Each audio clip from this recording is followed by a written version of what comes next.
کتنے لوگ ہوتے ہیں جو موت کے وقت کلمہ پڑھنا چاہتے ہیں، پڑھ نہیں پاتے۔ چنانچہ ایک ڈاکٹر ہیں، ڈاکٹر نور محمد صاحب، ملتان کے ہیں۔ انہوں نے زندگی کے 35 سال ایمرجنسی وارڈ کے اندر ڈیوٹی کی۔ انہوں نے موت کے اوپر ایک کتاب لکھی ہے۔ اس میں وہ لکھتے ہیں کہ ایمرجنسی وارڈ میں تو لوگ آتے ہیں جو آخری لمحوں پر ہوتے ہیں اور بہت سارے فوت بھی ہو جاتے ہیں۔ تو جب بھی کوئی ایسا بندہ میرے سامنے آتا، میں اسے کلمہ پڑھنے کی تلقین کرتا۔ وہ کہتے ہیں کہ میرا تجربہ یہ ہے کہ 100 میں سے 95 بندوں کو کلمہ پڑھنا نصیب نہیں ہوتا۔ تو ان سے پوچھا گیا کہ کیسے؟ وہ کہنے لگے کہ پہلے تو مجھے سمجھ نہیں لگتی تھی کہ یہ کیوں نہیں اونچا کلمہ پڑھتے جبکہ میں ان کو پڑھا بھی رہا ہوں۔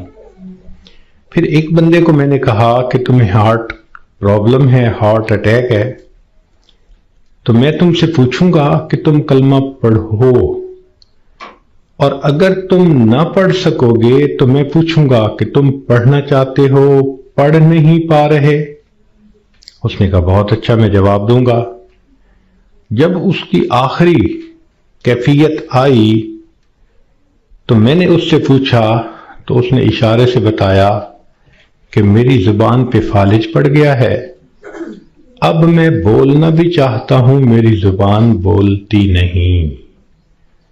آج اللہ نے زبان کا کنٹرول ہمیں دیا، ہم چاہیں تو ایک دن میں ہزاروں دفعہ کلمہ پڑھ سکتے ہیں، لیکن جس عورت نے جیتے جاگتے کلمہ پڑھائے ہی نہیں، دن گزر گئے، ہفتے گزر گئے، مہینے گزر گئے، زبان پہ کلمے کا ورد جاری ہی نہیں ہوتا، دنیا کی باتیں، دنیا کے فیشن، تو موت کے وقت اچانک کلمہ کیسے جاری ہو جائے گا؟